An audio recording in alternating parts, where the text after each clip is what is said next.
നിങ്ങളുടെ favourite shows ഇനി ഒരിക്കലും മിസ്സാവില്ല. ഇപ്പോൾ C5 കാണും നിങ്ങളുടെ ഫേവറേറ്റ് ഷോസ് തികച്ചും സൗജന്യമായി. ശിവരാമന്റെ സമയം നല്ലതാ. ഇത് ഇത്രയും പെട്ടെന്ന് ശരിയാവുന്ന ഞാനും കരുതിയില്ല. എന്തായാലും താൻ ചെല്ല്. ബാക്കിയൊക്കെ നമുക്ക് വഴിയെ പ്ലാൻ ചെയ്യാം. ശരി മാഡം. ഇപ്പൊ ഞാനൊരു പെൺകുട്ടിയുടെ അച്ഛനാ സാർ. ഇവിടുത്തെ സന്ദീപ് സാറിന്റെ ഭാര്യ പ്രസവിച്ച ദിവസം തന്നെയാ എന്റെ ഭാര്യയും പ്രസവിച്ചത്. ഞാനിങ്ങനെ നിവൃത്തിയില്ലാത്തവനായിപ്പോയി എന്ന് കരുതി എന്റെ മോള് ദാരിദ്ര്യം അനുഭവിക്കരുത് എന്ന ആഗ്രഹത്തിലാ എന്നെ വീണ്ടും സാറിന്റെ മുന്നിൽ എത്തിച്ചത്.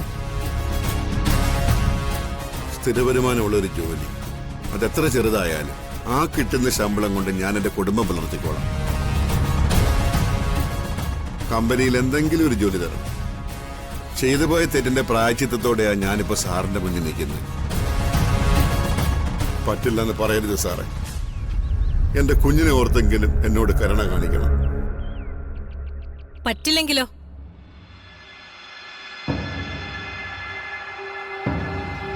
ചതിയന്മാരോട് കരുണ കാണിക്കുന്നത് മണ്ടത്തരോ? താൻ എന്ത് കരുതി കമ്പനിയിൽ നിന്ന് കുറച്ച് പൈസ എടുത്തു പോയാ ജീവിതാവസാനം വരെ ജീവിക്കാന്നോ? താൻ മര്യാദക്കായിരുന്നെങ്കിലേ നെല്ലിശ്ശേരി ഗ്രൂപ്പ്സിലെ തന്റെ പോസ്റ്റ് ഇപ്പൊ എന്തായിരിക്കും തനിക്കറിയാവോ? തന്റെ സാലറി എത്രയായിരിക്കും അറിയോ? താൻ കൃത്രിമത്വം കാണിച്ചെടുത്ത തുകയുടെ അത്രയും തന്നെ വരും. താൻ ഞങ്ങളെ ചതിച്ചു. അതുകൊണ്ട് കണ്ണീരൊലിപ്പിച്ചും മൂക്കു പിഴിഞ്ഞും താൻ ഇനി ഇവിടെ അധികം നിക്കണമെന്നില്ല. പോന്നോക്ക്. മാഡം, ഞാൻ നിങ്ങളുടെ എല്ലാവരുടെയും കാല് പിടിക്കാം. എന്നെ സഹായിക്കണം. നിർത്തടോ. വിശ്വാസവഞ്ചന കാണിച്ചിട്ട് വീട്ടുനടയിൽ വന്ന് മാപ്പിരക്കുന്നോ? മോളെ, ഇയാള് തെറ്റ് ചെയ്തിട്ടുണ്ട്. അതിൽ പശ്ചാത്താപമുണ്ട്. അയാളുടെ കുഞ്ഞിനെ വളർത്താൻ നിവൃത്തിയില്ലാത്തതുകൊണ്ടാണ് വീണ്ടും വന്നത്. കുഞ്ഞിനെ കരുതി ഒരു തവണത്തേക്ക് നമുക്ക് ക്ഷമിച്ചൂടെ? നടക്കില്ല അച്ഛാ. ഇനി ഇയാള് ചതിക്കില്ലെന്ന് എന്താ ഉറപ്പ്?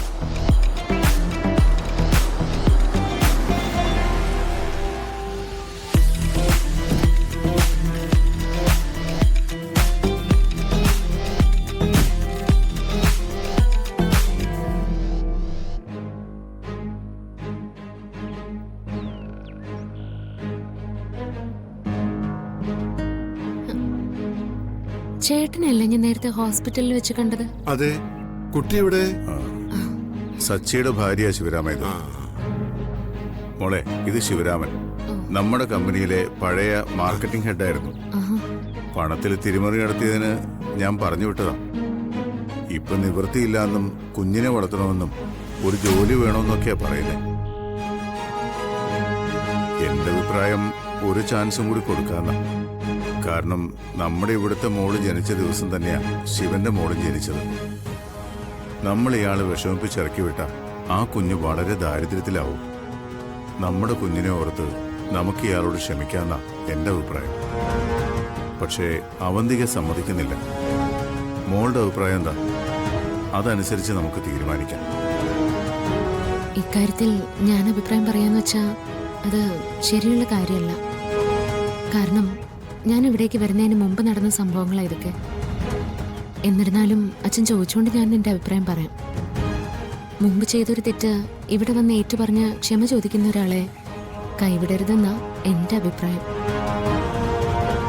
നമ്മുടെ സന്ദീപിനെ പോലെ തന്നെ ഇന്ന് അച്ഛനായ ഒരു മനുഷ്യനായി ഇദ്ദേഹം. ഇദ്ദേഹത്തോടല്ലെങ്കിലും ആ കുഞ്ഞിനോട് ഒരു കരുണ കാണിക്കേണ്ട അച്ഛ.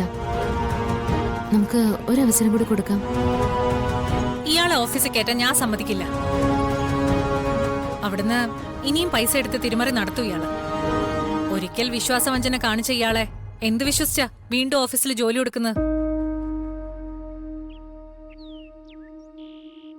ഓഫീസിലെ പൈസ എടുത്ത് തിരിമറി നടത്തിയത് ഇയാള് മാത്രമല്ലല്ലോ. ഏട്ടത്തി പറഞ്ഞ പ്രകാരമാണെങ്കിൽ ഇദ്ദേഹം ചെയ്ത അതേ കുറ്റം ചെയ്ത ആളാ ഏട്ടത്തി. എന്നിട്ട് ഏട്ടത്തിയോട് എല്ലാവരും ക്ഷമിച്ചില്ലേ? അതൊക്കെ പറഞ്ഞു തുടങ്ങിയ കുറെ പറയേണ്ടി വരും. അതുകൊണ്ട് അതിനെക്കുറിച്ച് പറയാതിരിക്കുന്നേ നല്ലത്. അച്ഛാ, ഓഫീസിലേക്ക് ഇനി ഇദ്ദേഹത്തെ ജോലിക്ക് അയക്കണ്ട. അത് മറ്റൊന്നും കൊണ്ടല്ല. അവിടുത്തെ മാർക്കറ്റിംഗ് മാനേജർ ആയിരുന്നിട്ട് പുറത്താക്കപ്പെട്ട ഒരാളെ ഇനി ആരും അവിടെ വകവെക്കില്ല. പരിഹാസത്തോടെ ആയിരിക്കും ഇദ്ദേഹത്തെ അവിടെ എല്ലാവരും കാണുന്നതും. മറ്റെന്തെങ്കിലും ഒരു ജോലി കൊടുക്കുന്നതാവില്ലേ നല്ലത്?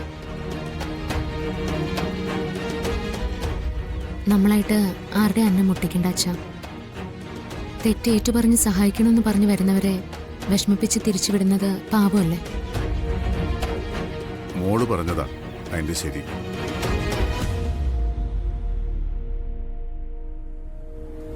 ഓഫീസിൽ ജോലിക്ക് പോകണ്ട, ഇവിടെ നിന്നാ മതി.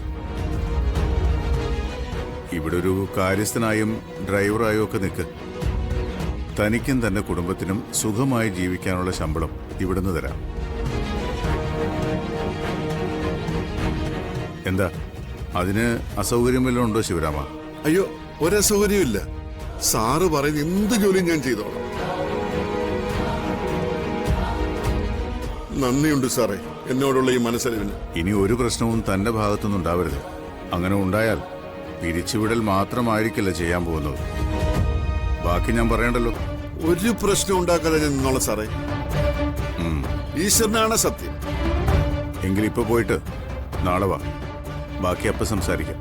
സാർ, വലിയ ഉപകാരം.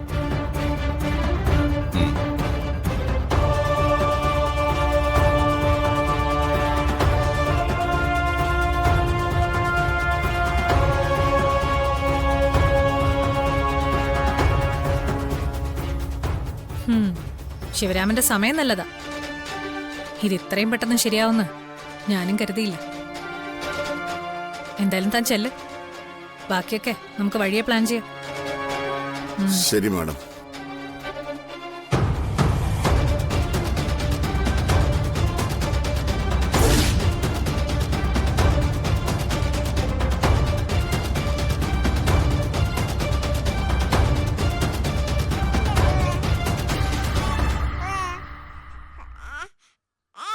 കുഞ്ഞിന് ഇടവിട്ട് ബ്രീത്തിങ് പ്രോബ്ലം ഉണ്ടാകുന്നുണ്ട്. നിങ്ങൾ ടെൻഷൻ അടിക്കേണ്ട കാര്യമൊന്നുമില്ല.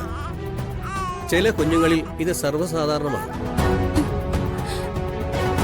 ഡിസ്ചാർജ് ചെയ്ത് 3-4 ആഴ്ചത്തേക്ക് 2 ദിവസം കൂടുമ്പോൾ ഇൻക്യുബേറ്ററിൽ വെക്കണം. അപ്പോഴേ ഇത് മാറും. വീട്ടിൽ നിന്ന് പോയി വരാൻ സൗകര്യമുണ്ടോ? എങ്കിൽ നാളെ തന്നെ ഡിസ്ചാർജ് ചെയ്യാം. അല്ലെങ്കിൽ ഇവിടെ തന്നെ കണ്ടിന്യൂ ചെയ്യാം. ആലോചിച്ചിട്ട് പറഞ്ഞാൽ മതി. ശരി.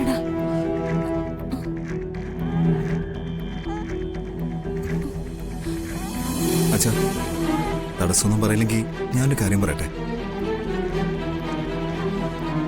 ഡിസ്ചാർജ് ചെയ്ത് നമുക്ക് ഇവരെ നെല്ലിശ്ശേരിയിലേക്ക് കൊണ്ടുപോയാലോ?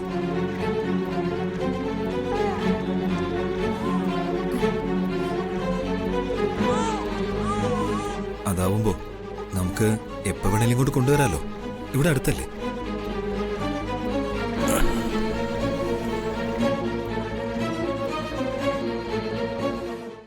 ഡൗൺലോഡ് ചെയ്യൂ C5 ആപ്പ്. കാണൂ എല്ലാ എപ്പിസോഡുകളും സൗജന്യമായി.